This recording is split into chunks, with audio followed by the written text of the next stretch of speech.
Artificial intelligence, once again, distorting the line between reality and what is fake. Elvis is coming back to life as an AI holograph, 47 years after the king left the building and tragically died. A UK company announcing that it is prepping a holograph AI concert special entitled Elvis Evolution. It features a life-size digitally recreated avatar of Elvis and is slated to debut in London this November. The CEO giving this preview of what to expect. You'll see Elvis perform in front of you for the very first time in London, actually. And you'll see this unique performance generated by AI. I mean, sign us up? Judge, would you go? In a minute. I love Elvis Presley. Look, but the whole thing, I mean, the issue really is that now AI is going to create entertainment. What they're going to look to do is eliminate the middle guy who's a talent. I mean, when you think about how much money Taylor Swift makes, right? She's at $1 billion. They can create a talent that someone that everyone would like and get a song on the radio or stream it or whatever. And they then can make a fortune. It's about power and money and greed.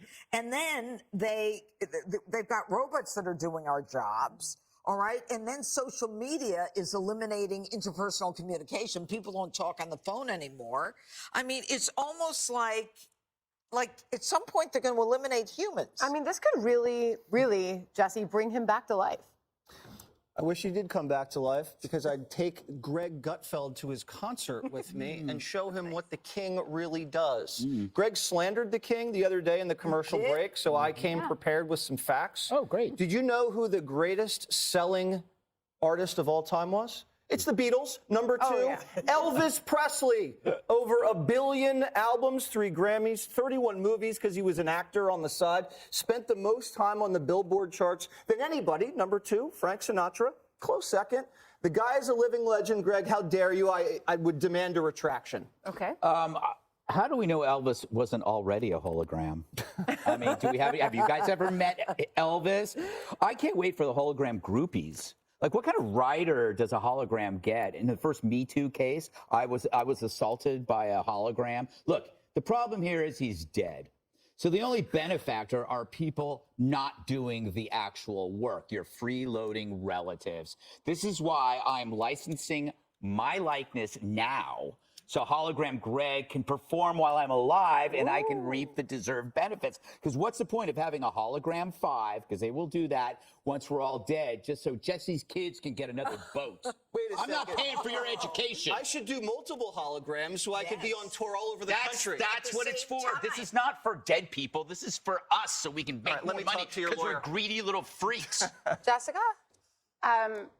2 things. One is kind of like a sad thing to say about this, but why I think this kind of innovation is good. The first part of this, I like that at least these are live events. You know how we talk about how we're consumed by being on our phones all the time, but if you can go to a concert, right, people are going to go and see the performances. This is what happened. Whitney Houston was the first big hologram. Right. But they're just going to go like this the whole time. Yeah, that part is annoying. I do like it now. I've been to a couple comedy shows at Madison Square Garden that they take away the phones now and they put them in that little pouch. Yeah. The second thing that I want to say, which is a little bit sad, but I think it's a cool side of all of this, is now a lot of doctors are recommending if someone is going to pass away that they do all these recordings so you can have their voice when they're gone or create holograms. Anyway, My mom can scold me from the grave. I'm sure she'd love to. But It's really hard to remarry, though, as a widower, you know, when you still have... When you just sit there with the hologram all day. Yeah. Oh, yeah, she's still here. She's still here. You said you wouldn't remarry. I think that's cool, though. yeah. Oh, dear. We can't fear it. We got to embrace it, right? It's happening. Change is coming for sure.